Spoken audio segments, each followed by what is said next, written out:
Hey everybody, welcome to another Job Search Daily with a focus on technology.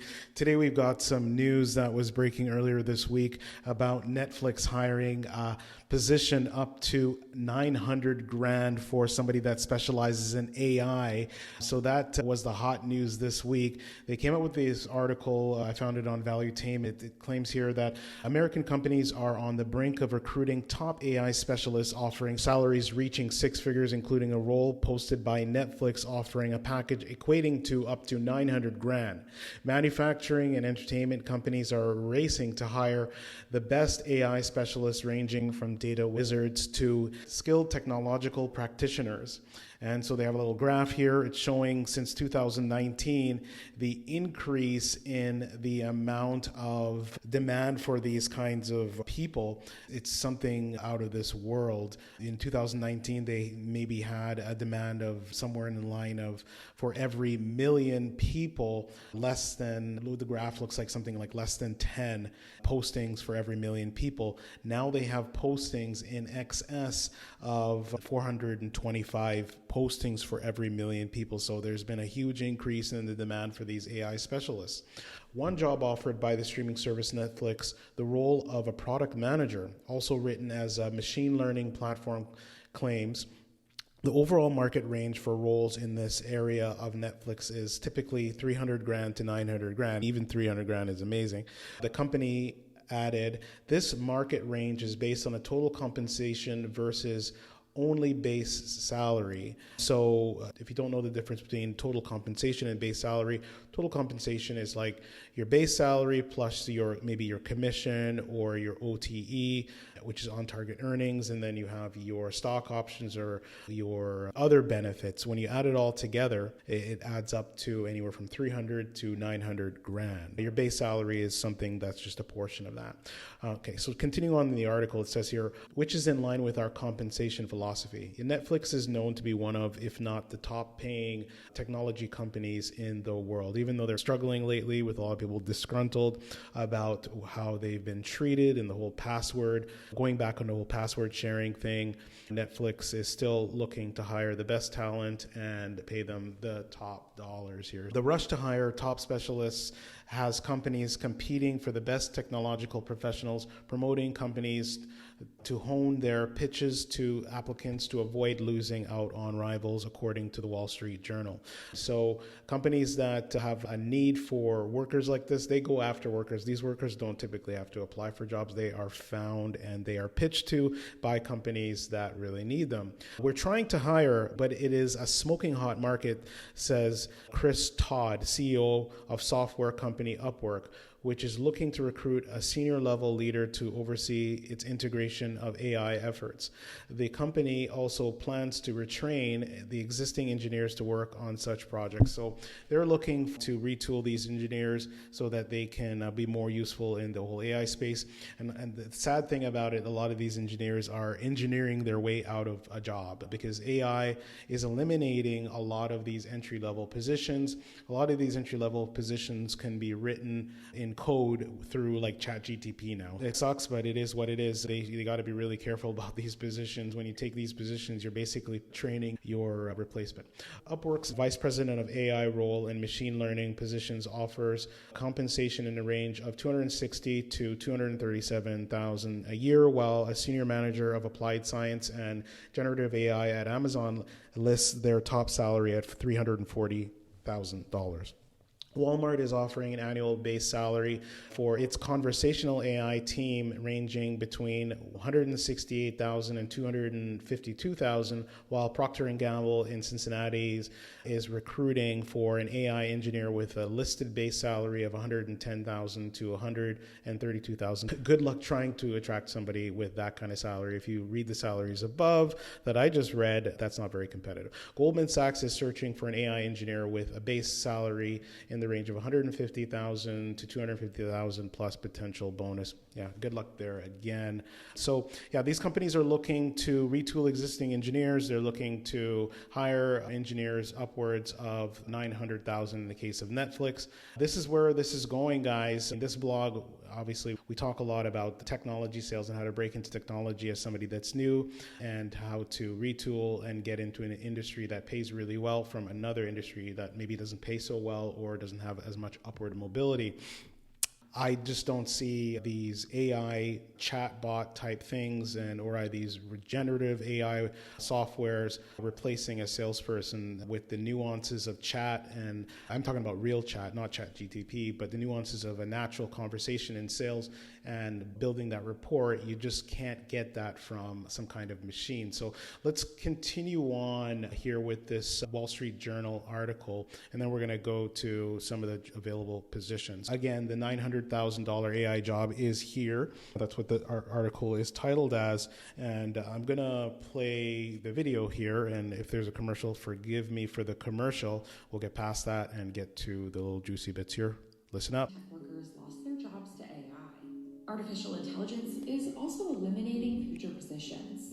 Take IBM as an example. Its CEO said the company could replace workers with AI. I do believe that AI is going to replace a lot of what I'm calling white-collar clerical jobs.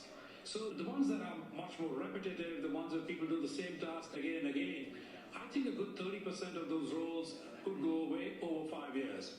Yeah, you heard it from IBM CEO Arvind. He's saying you might lose your job if you're doing a typical analyst position or a product manager type position, something internal, something that maybe AI could write a path for and steps and people can follow it, something that is repetitive, just like he said. So let's go back. That was a little snippet from the midway point. I'm going to go back to the beginning of this video and listen up. The idea of robots taking human jobs might bring to mind a scene like this. But it's not hardware that has white-collar workers concerned. It's rapidly advancing software, since artificial intelligence is doing a lot more than finishing emails. Perhaps the biggest nightmare is the looming new industrial revolution. The erosion of the middle class, already one of America's most serious problems, could get much worse with AI if we ignore it. Here's how AI is already taking over tasks at white-collar jobs, and why employees and companies are both excited and concerned for the future of work. Generative AI can auto-complete your sentences, write feature-length films, or organize your calendar. And tools using it, like ChatGPT, are taking on an increasing role in white-collar work. Yeah, I do have to admit that ChatGTP has been useful in the creation of this vlog. I've used it to shortcut a few writing tasks. It does not replace writing out script or this vlog. It does not help that, and it does not come off, in my opinion, natural enough to be able to be read. And that's that. I use it a little bit as a little bit of a base whenever I need it, but in terms of being natural and something that I would rely on as the writer of this vlog or any other sort of type of broadcast or anything that I would try to give off a human touch to, I don't think so, not yet. And even in the future, even if this thing could somehow sound natural, they're all starting to sound the same. If you ask a whole bunch of people to write a paper on a certain subject or to summarize a bunch of articles related to technology, hiring and technology news, and whatever you're trying to summarize, you give them the same links, it starts to sound very much the same. You can change a few parameters, but nothing beats the human touch. Let's continue. Create first drafts of documents, presentations, images, video, and product designs. Currently, 25% of work tasks could be automated by AI in the US, according to Goldman Sachs research. Generative AI helped make this ad, and this one too. The company advertised here said creating the image for this AI-generated ad cost about 10 times less than traditional methods. This works much in the same way as other kinds of AI, which are using statistical methods on large amounts of data. All right, we're not going to kind of get too far into that, but let me just forward to another section here, and we'll just quickly listen to that snippet, and then we'll move on. But across industries, industries, workers and executives are cautiously looking ahead. AI's role in television and film production is a key point of negotiations between the Writers Guild of America and the studios. Speaking to the Wall Street Journal about the strike, the co-showrunner for The Handmaid's Tale laid out the writers' union's concerns. We could tell from the negotiations that the studios had a plan, and we could deduce that plan was probably one writer in a room with one or two machines creating an entire show. Studios have said. Yeah, so the owners of the studios had a plan, and they realized, oh my God, ChatGPT can eliminate a lot of these people and take our bottom lines even more further in the black. So yeah, of course they had a plan. They're going to implement that plan and cut a lot of the fat. It sucks for a lot of these people. They work in these old industries, but I guess the industry has to change and modernize. It sucks for them, but you know what? That's just rolling with the times, let's say that. And if you want to roll with the times and you need to retool, you got to go back to school. You got to go take something that's going to be able to make you competitive, something that's not easily replaceable. And so that's what this vlog focuses on. Is a lot of it's sales. We're going to get into other types of hard to replace positions, future-proof type positions, and that will help you to weather the storm. Yeah, let's move away from this and let's look at some of these future-proof type positions. So I've queued up on Indeed one of the positions that I often focus on, which has many different names, over 10 or 15 different names: business development representative, sales development representative, lead development representative, and the names go on and on. Account executive, which is a higher level of the same exact thing, and so on and so forth. So if you look at Indeed, there are so many positions available. Business development representative, I'm going to highlight right here, 153,000 positions across the United States, and these are the positions that are paying quite well to start. The average pay for somebody in a position like this is $70,000 to start, and then it goes up from there.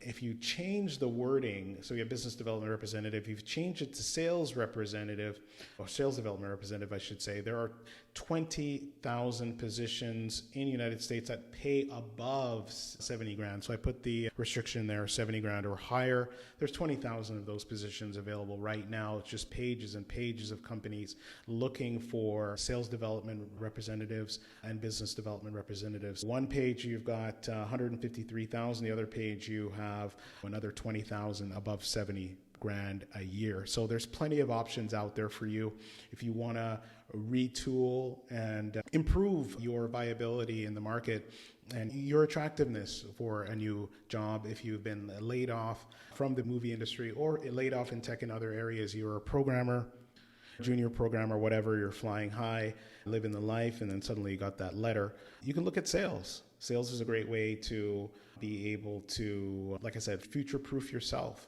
So look into sales, and a great way to get into sales is by doing a boot camp. And I'm a big proponent of Course Careers. They do offer a tech sales course, and you can take it in approximately 8 weeks is the average time. Some people do it in 4, and some people do it in 12. And we see there's tons of jobs available in tech sales. There are many other positions that are available with other titles that are basically the same thing. Like I said, business development representative, sales development representative, and Course Careers is one of the industry's highly recognized boot camps or courses, and they do offer other courses in information technology, UI and UX, customer success, which is another good one. It's not to be confused with customer service. They are two different positions. So look at Course Careers. If you go to the description, you can click on the link and save $50 off of the already amazing price of $4.99, so you can get it for $4.49, and that would be a great deal for something that can change your life. They also offer a 90-minute course where you can actually sit down and learn about the course in a 90-minute period approximately. Decide if you want to take it, and if you do, go ahead and take the plunge and take the course. If you don't want to continue, as long as it's before 14 days, they'll give you 100% money back. It's a very low-risk investment with a very high upside on the other end. And once you graduate, the recruiters that Course Careers has partnerships with, they will seek you out. So that is today's vlog. And if you've got any questions, leave them in the comments section, and I'll be happy to respond to them. And if you receive this, or if you watch this vlog in a few months, use it as inspiration, as a jump-off point to be able to find jobs in your area, to know that you can retool and you can find employment, and it's not over. You can get out of your rut. You can earn a six-figure income fairly easy, as long as you have the wit and the drive. Till next time, everybody, take care.